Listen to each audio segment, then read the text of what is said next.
L'invité d'ici. Notre invité, Romain Gryskia, candidat aux élections municipales de Briançon, candidat d'hiver droite. Merci d'être avec nous. Merci à vous d'avoir invité. Et d'avoir fait tout ce parcours sous la neige pour nous rejoindre et faire le point sur cette ville de Briançon depuis ce matin. Et pendant maintenant quasiment 2 mois, eh bien, vous allez vivre sur d'ici Radio, d'ici TV, d'ici.fr ces élections municipales, avec un respect bien sûr très précis des temps de parole des uns et des autres, de tous les protagonistes. Alors voilà, hein, c'est la dernière ligne droite, si on peut l'appeler ainsi maintenant. 2 mois, j'allais dire que toutes les minutes comptent.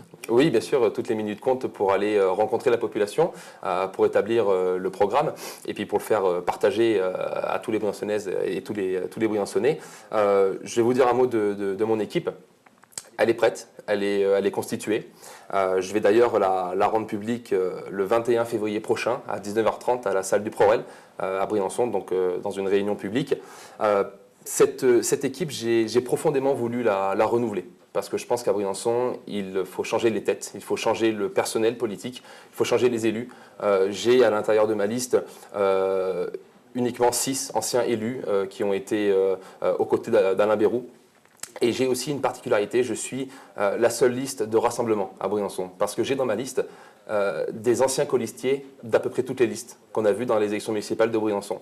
J'ai des colistiers d'Alain Bérou, bien évidemment. J'ai des colistiers de Monique Estachi en 2009. J'ai des colistiers de Jean-Luc Libaud, également candidat en 2009. J'ai des colistiers de Michel Sylvestre en 2008 et 2009.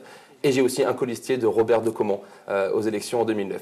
Donc vous voyez, la tête de liste que je suis, un ex-UMP, est un homme de droite. Mais à l'intérieur de ma liste, il y a toutes les sensibilités. Parce que ce qui est important dans cette élection municipale, Jean-Marc Passeron, c'est une liste qui est sans étiquette. Parce que les étiquettes politiques, dans une aussi petite ville, pour moi, elles ne comptent pas. Ce qui compte, pas ou moins qu'est-ce que vous diriez? Non. Honnêtement, elles ne comptent pas. Les gens ne vont pas choisir un parti politique. Ce n'est pas parce que François Hollande est détesté au niveau du pays que forcément il va y avoir un rebond sur le contexte municipal. Il faut préparer une équipe, un projet et une méthode pour la ville de Briançon. Et pas uniquement voter pour une étiquette ou une autre. Alors, on est souvent, nous tous, vous les candidats et nous les journalistes, trop au fait des affaires. Il faut rappeler les grands fondamentaux. Vous êtes présenté comme dissident d'hiver droite, puisque vous n'avez pas été investi par l'UMP. J'ai utilisé ce terme pour connaître votre sentiment, justement. Alors, justement, je vais vous corriger. J'ai autant que le parachuté gagné mon investiture, puisque nous avons eu 47 voix chacun lors du comité départemental de l'UMP. J'ai pris la décision de ne pas accepter cette décision complètement arbitraire de nommer un parachuté qu'on n'avait jamais vu à Briançon, qui s'est inscrit sur les listes électorales de la commune il y a à peine 10 mois. Qui a pris un appartement il y a à peine 2 mois dans le centre-ville de Briançon pour consolider son inscription sur les listes électorales. Si cette personne était venue à Briançon depuis des années, comme moi, s'impliquer à Briançon, être élu à Briançon, puisque moi j'ai l'expérience de Briançon, j'ai l'expérience des dossiers, j'ai siégé au conseil municipal, j'ai siégé au conseil de la communauté de communes de Briançonnais, j'ai siégé à la régie de l'eau de Briançon. Ce n'est pas son cas. Donc je ne suis pas un candidat dissident, je suis le candidat des Briançonnais. Alors, le sentiment qui se dégage et que peut vous opposer un petit peu, peut-être tant d'ailleurs votre concurrent de droite que le maire sortant qui est maintenant candidat officiellement à sa propre candidature, c'est la jeunesse, en disant, bon, finalement qu'il attende un peu son tour, il est certes dynamique ce Romain Gryskia, mais il est jeune. Écoutez, là aussi, il faut faire preuve de sincérité et mon slogan dans l'élection municipale, c'est le choix de la sincérité. Je suis né le 1er juillet 1988. J'ai donc 25 ans et demi, je vais sur 26 ans.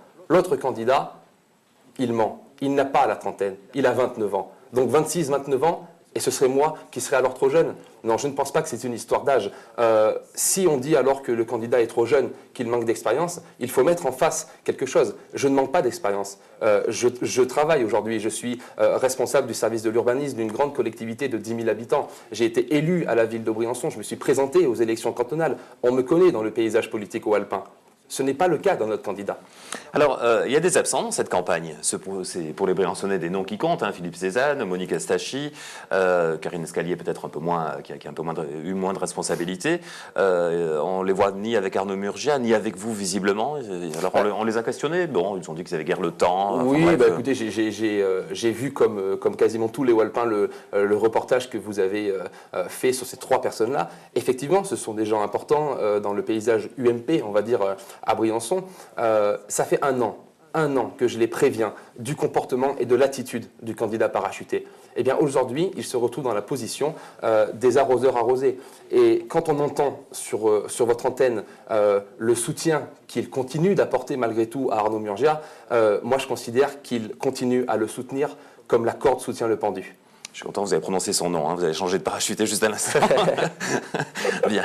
Le maire, de son côté, a présenté son bilan, comme c'est la règle, vous l'avez sûrement lu, etc. Voilà, donc je l'ai apporté, je l'ai lu avec attention. Est-ce que vous convenez qu'on peut s'étonner de voir que, évidemment, votre principale attention va vers votre concurrent de droite pour ce premier tour, et qu'on sent moins, j'allais dire, d'attention de votre part sur le jugement par rapport à la municipalité sortante. Mais vous savez, la campagne est longue, donc chaque chose en son temps.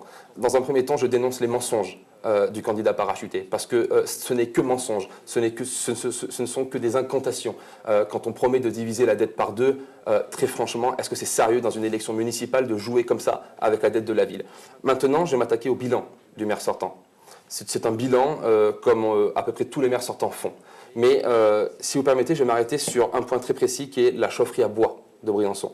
J'ai lu avec attention donc ce que le maire sortant dit, que ça va être un projet magnifique pour Briançon, que l'on va pouvoir préserver l'environnement grâce à cette chaufferie centrale à bois. Eh bien, permettez-moi de démonter ces arguments un à un, parce que cette chaufferie à bois, son implantation est très mauvaise. Elle est située en plein cœur du centre-ville de Briançon, en plein cœur du nouveau quartier Colo-Berwick. En fait, ce sont les quartiers des casernes à Briançon, pour celles et ceux qui ne connaissent pas. Je pense que cette implantation va compromettre l'urbanisation et la commercialisation des nouveaux logements que l'on veut implanter dans cette zone. Vous allez avoir dans cette zone des problèmes de pollution, parce qu'on a une cheminée de 35 mètres de haut qui va recracher. Le maire sortant dit que ce n'est pas vrai, qu'il y aura des filtres, mais ça va recracher des particules fines. Et plus on met de filtres, plus les particules sont fines, plus il y a des risques non négligeables de cancer du poumon. Tout ça est attesté par des scientifiques.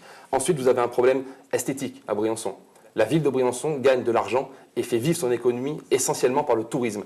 Et on va y implanter en plein cœur de la ville une cheminée de 35 mètres de haut. Imaginez descendre la piste Vauban, qui est une piste magnifique, avec une vue sur une ville, ce qui est unique au monde, d'avoir une vue sur une ville de 12 000 habitants, avec une cheminée qui va dépasser de 35 mètres de haut. Et enfin, le dernier point, c'est un problème sur l'enfouissement du réseau de chaleur, puisqu'on va enfouir dans Briançon 6 km de réseau de chaleur, donc à 1,30 m pour éviter le gel l'hiver. On va donc éventrer toutes les routes de Briançon. Elles n'ont pas besoin de ça, les routes de Briançon. Elles sont déjà dans un état lamentable. Et surtout, il n'y a eu aucune étude sérieuse sur l'enfouissement de ce réseau. Qu'est-ce qu'on va toucher? Qu'est-ce qu'on va trouver?